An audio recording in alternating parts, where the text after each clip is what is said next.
Gilchrist is a growth coach, and that word kind of sums it up.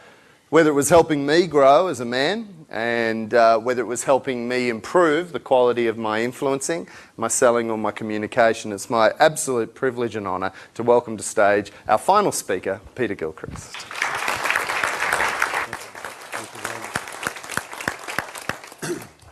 Thank you. One of the things that I've learned from my time as a coach is that I believe most people know before they come through a door to a learning event, to a seminar or to a conference. Most people already know what to do. I gave a lecture for 10 years at Target University, and we used to have 700 young people would turn up. And it was on motivating the workforce. And I would ask them 3 questions. Who here are the straight A students? And of course they'd all point to the people sitting down the front.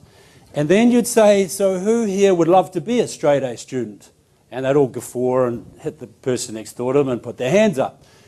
And you'd say, so who has no idea of how to be a straight A student? Who has no idea of the books, the extra books you'd have to learn, read through, of the help you'd have to get, of what you'd have to give up, of the extra study you'd have to do? Who has no idea of that? Nobody in 10 years, 7,000 young people ever put their hand up, because we already know most of it. We make notes, and we're making the same notes we made a year ago. That gap between knowing where we would like to be, where we wish to be, where our hopes are, and where we are right now, that's where I live. I'm a growth coach. I just want to take you through 4 simple ways that I think that virtually any organisation can bridge that gap, can close that gap very, very quickly. And it starts with awareness.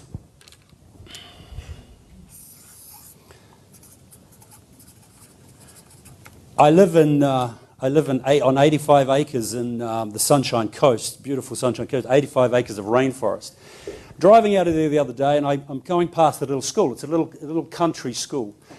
And there's a wee fellow who looked like to me like he shouldn't have even been outside on his own. He was only this high, and he had stopped at the school crossing, because it was obviously where he went to school each day. And he had a scooter with him.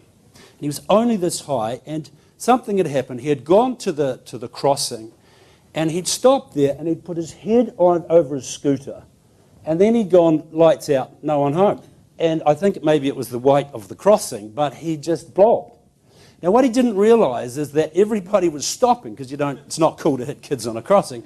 So everybody was stopping and waiting for this kid to go, and then throwing their hands up in the air and going. He had no idea, no awareness of what was going on around him. The guy in front of me throws his hands up in the air and then hits the horn. And the wee guy goes, what? Looks around, gains some awareness, and scuttles across the crossing. Now what happens then is everything frees up. The traffic frees up. Everything starts to move, you see. And it's the same in business. If there is no awareness that there is a gap, if there's no awareness that there's a place to grow into, if there's no awareness of the opportunity that a team has, there will be no growth. You can teach them 1,000 different ways to prospect, to do whatever you want. They're not going anywhere unless they know there's somewhere to go. So we have to be very careful about just beating up on people and expecting more from them without teaching them what is happening in the bigger picture. Now, I believe that we all have a bar. And you've heard it talked about in different ways throughout the day so far. This bar is very strong. Carl Jung says that when we're born with an empty bag over our shoulder. And when people in authority tell us various things about ourselves throughout our lives, from 0 to 20, they go in the bag. You go to kick a ball when you're 3 years old, you miss, fall flat on your back, and your grandfather says you weren't ever meant to play soccer. You're not the soccer player in the family. That goes in the bag, you see. We bring home a D for mathematics when we're 13, and our mother says, you're not the one that's good at figures. It's your sister that was always good at figures. Goes in the bag. After a while, the bag gets heavy, and this bar is born, so to speak.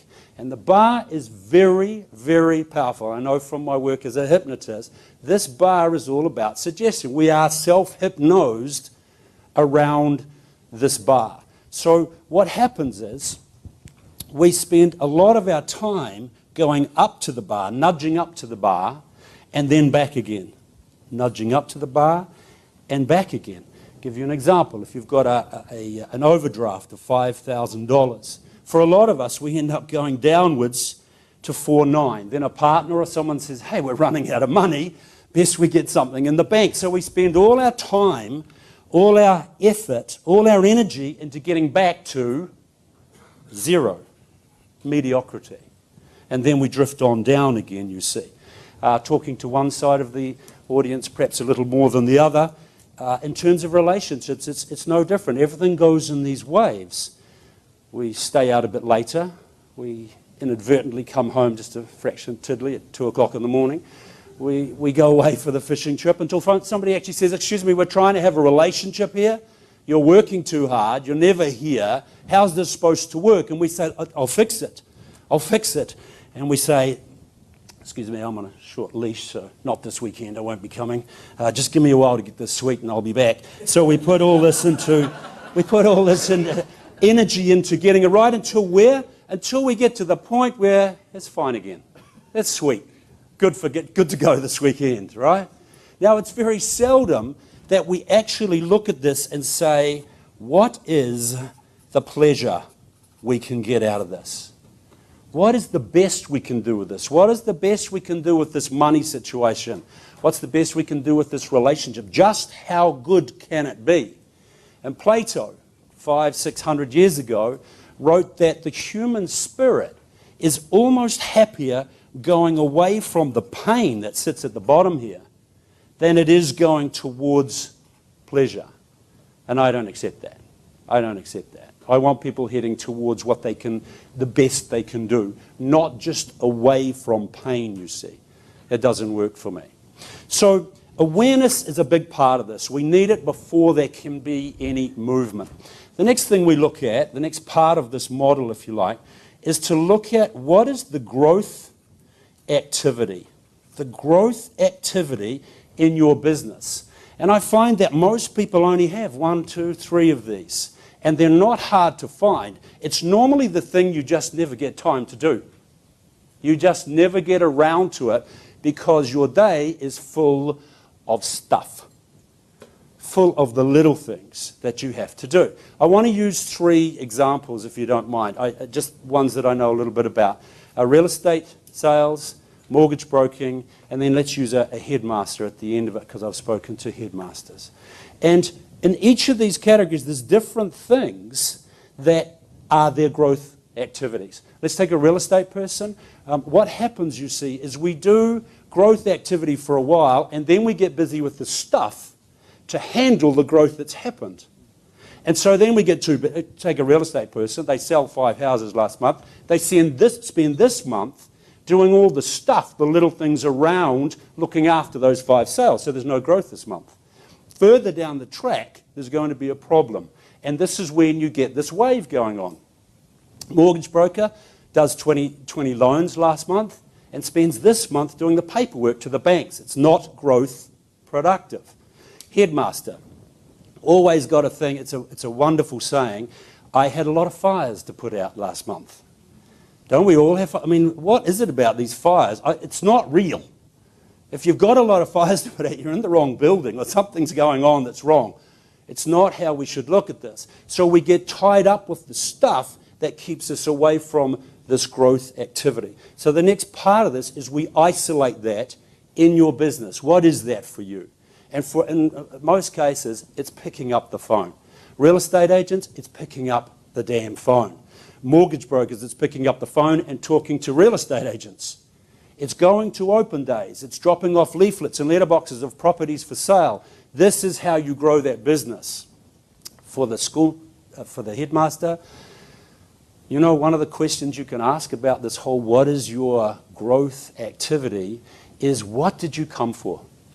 What did you come into this business for? What did you do when you started this business and you had nothing to do? So a headmaster did not come. When somebody said you should be a teacher, they said it's because you're great with children.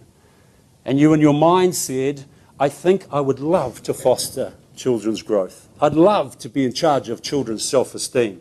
And when they said, how would you like to be headmaster? You said, fantastic. Now I can design programs for this. Now I can coach teachers in how to grow children's self-esteem. How's it going? Because what most of us end up doing is pushing paper from one side of the desk to the other. You didn't come into this business to push paper. You didn't become a headmaster to fill out reports for government. That's not what you came to do. So we decide what is the growth activity and we isolate it. Yeah? The third part of this is your capacity. And this fascinates me as a coach. This is what a lot of what coaching is about. And capacity goes like this, you see. Whether you are doing $1 million or $200,000, you're just as busy as each other. The person that's running a school that is running like clockwork and has momentum and is growing and putting in brilliant programs is just as busy as the headmistress that's running one that isn't working, you see. The real estate salesperson, I coach one dude who does 2.8 million into the office. He's just as busy as the person who's bringing 200,000 into the office. We're all busy. And in some cases, I get to the point where I call some people busy fools because we just run round in circles all day. So what we've got to look at with this capacity, what happens is, and it's getting simpler and simpler to me, is that your time becomes just like a big ball of rubber bands. It just becomes a mess. You get full of some growth productive activities, very little, you get to them when you can, and the rest of it is stuff that just binds it all up. And what we've got to do is we have to unravel that, and we have to eke out space in which to do this growth activity. Now, for some people, that's a matter of learning to say no. For others, for the busy real estate salesperson, it's a matter of getting someone to do the stuff that is on the side of the 5 sales that happened last month. For the mortgage broker, you must understand that you can't do 30 loans and then do another 30 if you're going to do the paperwork to banks and see all those 30 through. It's a nonsense. And so what I find is there are so many people that get stuck into this wave of good month, bad month, because they do really well and then the stuff hits them, you see. So for the headmaster or headmistress, what happens is we eke this time out by maybe they're going to learn to say no. The idea of the manager's door being open all day was a 1980s myth. It's a nonsense. You cannot do what most of us have to do and keep your door open all day. It just doesn't work. It may be they say, my door is closed between 2 and 3. It may be that for a head mistress that she pulls an entire team around her. She gets the deputy head and she gets her senior teachers, and they work out how we can get rid of some of the stuff off me so I can go into the growth part of this. So this is the third part of this, is we look at this capacity and we say what needs to happen. Now once you decide on that time, no matter what it is, if we can eke you out an hour a day, in some cases it's 3 hours a day to do this, then once we decide it, it becomes non-negotiable. It's stuck. It's in your 7-day plan. 11 till 12 on a Monday, my door is closed, I will not be bothered by anybody, and I'm doing this growth stuff. It may be that for a headmaster, you're sitting just figuring out what's next. What do I have to do next? This is the stuff we do not get to, you see. So capacity is very, you may recognize this, some of you, if you have teenagers. My youngest son, 15, has to get bands on his teeth. And you know how that works. You go to the orthodontist and they say, just start an automatic payment for $1,000 and we'll tell you when to stop, you know. And so you don't like missing appointments when they're that expensive. So I'm dropping him down to the orthodontist and we get to the outside of his office and we're late. So I said, Elliot, get out of the car, go in there, and I will come in and I'll follow you in. So I go and park my car and I get out and I'm walking along the street and Elliot meets me. He's finished. So that was very quick for $1,000 a month. That's very quick. He said, oh, you want to see what he's got up there? He has 10 chairs. I sit in the first one while he's finishing number 9 and 10. All he does is walks along this row. He says, open your mouth, tighten the green ones, loosen the red ones. And he's talking to a technician at the back. And he moves through this is why orthodontists are on the golf course by 1 o'clock in the afternoon. They've got it sussed. So I'm not telling you that you're going to set up a factory like that, But we need to use that analogy to say, what has to go for you? What is it that you're getting dragged into that is stopping you get from this huge part of your business, this growth part? So then we look at the last one for me, which is accountability and coaching. And I put coaching here for a reason. Accountability doesn't do it for me anymore.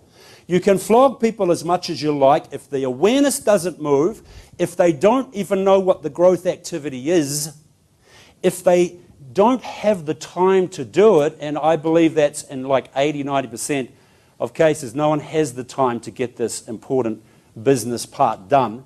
If they don't have this, you can beg them, you can tell, you can threaten them, you can do what you like. I'm not even sure it's cool in accountability to keep just setting goals and feeding their failures back to them by way of saying, you've done it again, you're 5 short. Now, in terms of what I've just talked about today, if there's no bar movement, then nothing's going to happen, you see. All you're going to do is incense them, they resent it, and then what happens is they go into the wonderful world of avoidance. And so all they do is they fob you off. How are we going with those phone calls? I haven't made any phone calls, but last week I sold 4 houses. Oh, that's okay then. No, it's not. Because we're going into the up and down wave thing, you see. How are we going with the school building, putting these programs in that are so important? Look, I've had a really bad month with parents. I've had fires to put out. And so we avoid, we just go into this whole thing. It is so easy to hide in this whole growth activity capacity. It's so easy to just lose yourself. And so what happens then is time kicks on. And before you know it, you've been asking for an increase in this growth. You want more turnover. You know it's there. You know the opportunity's there. You've been asking someone to get on to it, and it doesn't happen. 6 months goes by, and before you know it, you've lost. The opportunity cost of that is massive, you see. So what we have to do is I think we have to move into coaching mode, not accountability mode. You know, I actually believe goal setting is counterproductive. Goal setting is the biggest limiter in business I think there is today. If you give up on the outcome, forget your dopey budget, put it in the drawer, 4 down, and leave it. If you come back to this, if you set up awareness through discussion, if you set them up with the growth activity and we talk about it and we understand what it is, if you set them up with the time to do it, take something off them. Don't just keep flogging them. You know, a lot of them don't have this space. If you do that, your budget will be blown so fast it will make your head spin, you see. So what we look at here is we coach. We get an agreement on what needs to happen with the team. We get an agreement that there is an opportunity. We get an agreement that we need these phone calls made. We need these people called on. We need these leaflets dropped. We need this to happen. Best headmaster I ever knew, met every morning at 8:30. He stood at the school gate and welcomed the parents and kids. Good morning, Mr. Gilchrist. How are you? Hey, how's Matt doing?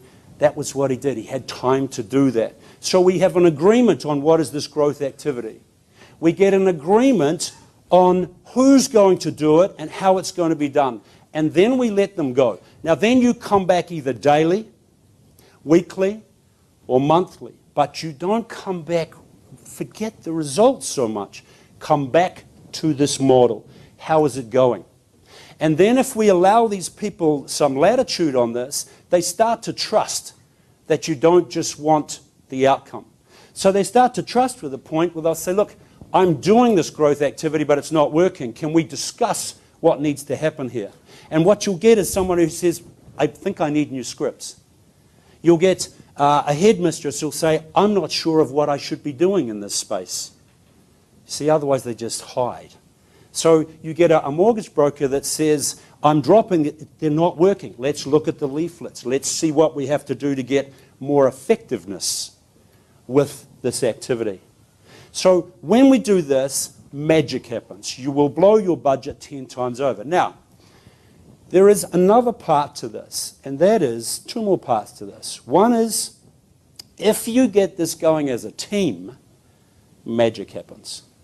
If you have an agreement and a team that is able to talk about these things, put their hand up and say, not good at this, not working. You see what happens when you do this model is you pop up the people in your organization that you think are supposed to be doing this work but don't even want to do it. This growth activity. There's so much fear of call rejection out there that they don't even want to do this, you see. So if you're doing this as a team, then the team bar starts to move. We can move the bar that way. So as a team, magic happens. One last part to this model is if you get the right people in the right job, and by working this model, the right people pop up. I love telling a story, you know, when I taught, I have 4 sons, when I taught my guys how to play soccer at age 8, you throw a ball out in the field and 15 girls and guys are all just around the ball. That's how it works. When you pick the ball up and say, we're now going to have a game, one automatically goes and stands in the goal. Says, I'm goalkeeper. One comes and takes the ball off you and says, give the ball to me, I'm the one who's going to score the goals. Someone else goes and stands in front of the goalkeeper and says, I'll protect the goalkeeper. Someone says, I'm on the wing, pass me the ball, I'll pass it back to you and you can score. There's a naturalness about this, you see, that you don't get through accountability and filling our boxes. And so when we look at this and start to watch people and what they're doing, take them to their edge of their thinking, then look around and say, who's up for this job? We need these calls done. We need this to happen. What you'll find is someone's going to say, I can't do this. This is not me. I'm not good at it. And then you'll look slightly left and see someone else will say, give me the ball. I'll make your calls. I'll visit those people. And when you watch for that, then this takes you to a totally different galaxy. Just want to finish with my favorite poem. It's called Faith. When you come to the edge of all that you know and you're about to step off into the unknown, faith is knowing one of 2 things will happen. Either there'll be something solid, a ledge to stand on, or you'll be taught how to fly. Thank you for listening. Cheers.